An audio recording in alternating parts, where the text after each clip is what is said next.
Welcome to episode 6 of AI Webster. We'll title it Mandatory Books. Today's sponsor is the Globe and Mail. I'm recording this on Friday the 13th, so happy Friday the 13th to you, and a Merry Christmas too, if you're celebrating. So in yesterday's Globe and Mail, there was an article about mandatory books, and I'll read you a couple passages. An Ontario teacher who told Lawrence Hill that his novel, The Book of Negroes, could no longer be mandatory reading was placed on paid leave hours after the award-winning author denounced the move in an essay in the Globe and Mail. In the piece, published last Friday, Mr. Hill said Heather Hamilton, an English teacher in the London District Catholic School Board, had contacted him earlier this year to let him know that she was no longer allowed to teach his novel because of its use of the N-word and it harms to students. So this is going to tread on some territory that drives me crazy about the modern education system. Lawrence Hill's response to this in the end was, we go to this language because it reflects the reality that we wish to discuss and dramatize and oppose. And so the word is not a word, it's a context. And we're depriving students of the ability to understand that context. What a beautiful way to phrase it. We've had Lawrence Hill into Earl Haig Secondary School, and he was terrific. The Book of Negroes is a wonderful book. It's an important book. Had it on our IRP list, or I did on mine, for many years until it became a CBC series. Whenever they become TV or movies, it's hard to understand it's hard to ascertain whether the kids actually read it or watched TV. But anyway, if my son or daughter, here's the litmus test, if my son or daughter had a teacher and that teacher was forcing him or her to read The Book of Negroes, I would say, good, it's good, I'm glad, it's an important book. Canadian author, dealing with the slave trade, it's historic, it's fantastic, tells many truths, go. Is it a perfect book? No. But here's the school board's response. This is from Mark Adkinson, a spokesperson for the board. He said in an email to the Globe, the well-being of our students always comes first, period. The LDCSB is not banning or censoring books. However, it's all in the however, comma, we take an informed approach that certain books containing triggering language and content should not be required reading or mandatory reading for assessment in our schools. We must be mindful of the diverse sensitivities and the experiences of our students. So this is all cloaked language to position them on moral high ground, and the teacher who's suspended for talking to an author. Can you imagine? I mean, that sounds like a human rights violation. You're on an at-home assignment because you talked to an author. That smacks of a very nervous set of administrators. But it also underlines the idea that a lot of school boards aren't always interested in kids' education the way they'd get one if they were guided through a weighty, meaty novel like The Book of Negroes, but they're interested in not making any waves, not causing any trouble. And the easiest way in English departments to do that is to ban the teaching of mandatory books, to have book clubs. It's a bit sickening because kids end up just seeing their own reflection back over and over again rather than digging into uncomfortable truths about our existence, philosophical uncomfortable truths, or historic ones, as is the case of The Book of Negroes. So I thought I'd use this as a catalyst to go through some of the books that I taught over the years, all on our curriculum, all of which still are, except for maybe 3-Day Road. But every one of them got into a certain amount of trouble. I'll start with a book I didn't teach in my last few years because I replaced it with Americana, and that was Timothy Findley's Not Wanted on the Voyage.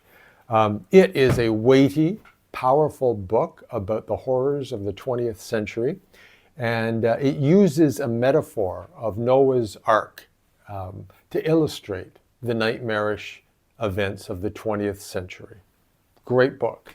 Last year, a student said it offended her religion, and she went down, and we were required to give her boutique treatment. So while all the other kids were reading this weighty, incredible book led by an amazing teacher in their class, she got to read something else. So she missed out. The book I switched to, I don't know what year, maybe 2017, I don't know, around then, was Americana. I used to teach Not Wanted on the Voyage. I knew sooner or later it was going to start a lot of trouble, and sure enough it did. But also one of my students, or many of my students, were reading this as their IRP book, and they loved it. And so I switched to it. I had a very supportive principal at the time who funded such moves. And Adichie is such a gorgeous writer. And there's one moment I just wanted to illustrate when one of the main characters experiences something nightmarish. And it says, nobody behaved normally. They were all under the spell of his misfortune. That's almost like poetry. It's concentrated language, being under the spell of someone's misfortune. It smacks of honesty. And I used to tell my students that, unfortunately, when my mother passed away 5 years ago, I had to, of course, take days off to go to her funeral and do all the necessities. And I went up to a wonderful vice principal, Stuart Burns, and I asked him, what code do I use? Because we have to press in this stuff to a computer automated system. I told him what happened. And he did, at first, because I never phoned in sick, he wasn't sure if I was joking. And I said, yeah, it's true, my mother passed away. And he just froze. And he said, don't worry, I'll take care of it. Take a week if you want. And whenever I read that passage, under the spell of someone's misfortune, I always thought of that moment, but I thought of how accurately Adichie captures moments like that. She's an amazing writer. Now, Adichie is a bit conservative, and she lined up with the J.K. Rowling ideology as far as writing and all that kind of thing is concerned. There's lots of reasons to cancel her or to not have it mandatory reading. There are certainly bad words, including the N-bomb in that book. But what a terrible thing to deprive a student of that great book in grade 12. So go back in time. Orcs and Crake, great book in grade 11, deals with all sorts of horrible events. I remember an actuary came up to me before the pandemic and said, how can you teach this book? It's pretty bleak and kids need something uplifting. And no, and it's funny, when the pandemic hit, a lot of the students who I had at the time, before we were sent home, said, oh my God, she prophesied this. She knew it was coming. Yeah, on page 144, I just want to get to a passage. Margaret Atwood's moral code is just rock solid. And in Jimmy is this very jealous character. And he's asking orcs whether the sex she had had in pornography films was real. And she said, oh, but Jimmy, you should know, all sex is real. That always reminded me of Bill Clinton saying, I did not have sexual relations with that woman. All sex is real, Billy. In the Enrich program, we got to teach Year of the Flood, the second in the Mad Adam trilogy. Just a fantastic book, and again, terrifically instructive, dealing with wild events that could be off-putting to some easily triggered readers. But I just want to go to page 327 for a moment. And Atwood's morality always comes out. And this is a quote from Adam 1, the religious leader in this. Nature full strength is more than we can take, Adam 1 used to say. It's a potent hallucinogen, a soporific for the untrained souls. We're no longer at home in it. We need to dilute it. We can't drink it straight. And God is the same. Too much God and you overdose. God needs to be filtered. Wow, what a philosophical quotation, right? Nature in its full force, we can't handle it. You go out on a January day in a pair of shorts and a tank top and you'll be dead in no time. And the suggestion is the same with religion. Never Let Me Go by Kazuo Ishiguro, existential book, fantastic. I've had parents complain that it's too depressing. By the way, I'll do the plays in a later podcast or a later vlog. Catcher in the Rye. Oh, Catcher in the Rye is such a beautiful book. I think it's the book when I was a young teen, it turned me on to reading real literature. And it's such a personal story. Now, of course, J.D. Salinger was a bit of a monster in his private life. And it would be too easy to dismiss this wonderful, accessible book if we didn't know a bit of his history. He landed on D-Day. He fought in Battle of the Bulge. He was madly in love with Ona O'Neill, Eugene O'Neill's daughter. She left him for Charlie Chaplin at a very young age. And then he went on to be quite creepy about, and he also saw the liberations of the concentration camps, and he was traumatized by the war. Now, how he went on to write such tender, accessible literature, we'll never know, but he did, and it would be a tragedy for all those kids who are just starting out as readers not to have an opportunity to read this book. Oh, the grade 10 novel that caused more trouble and brought more joy than any of them, 3-Day Road by Joseph Boyden. We initially put this on the curriculum because the kids who are reading it in grade 12 as part of their IRP, especially the boys, they loved it. And they'd read Through Black Spruce, and they'd love that, and they'd want more Boyden. So we brought him to the school. He was fantastic with the kids. Everything was great. Then we found out he was, and it's a violent book, and there's sex in it.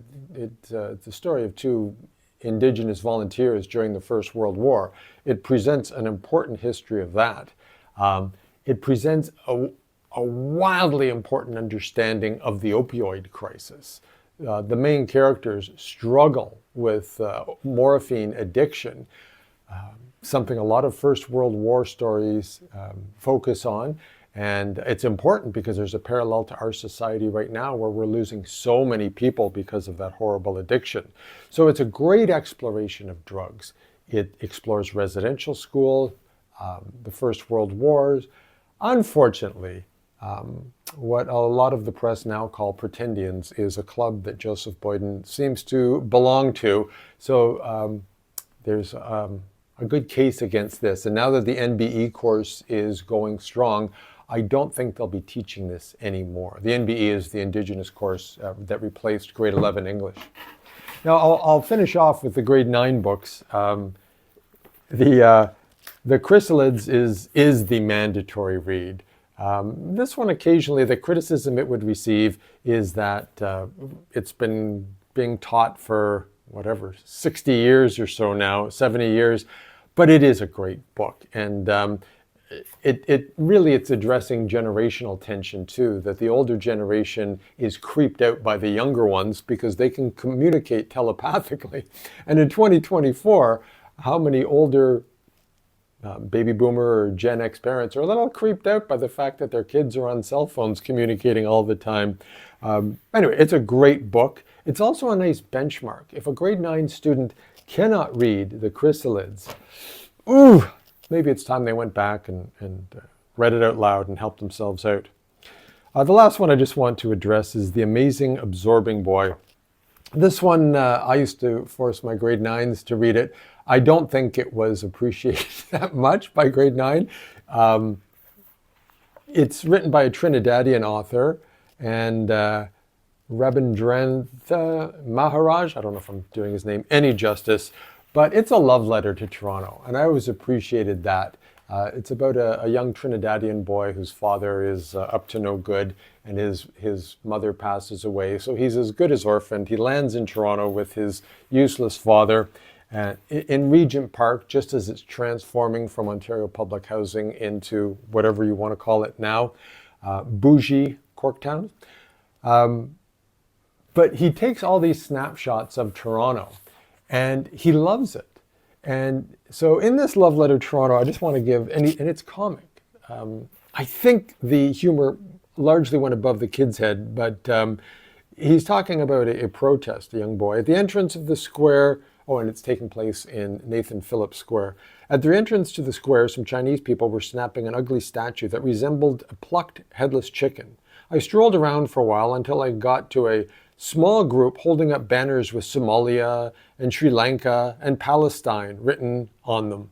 Above them was the statue of Winston Churchill.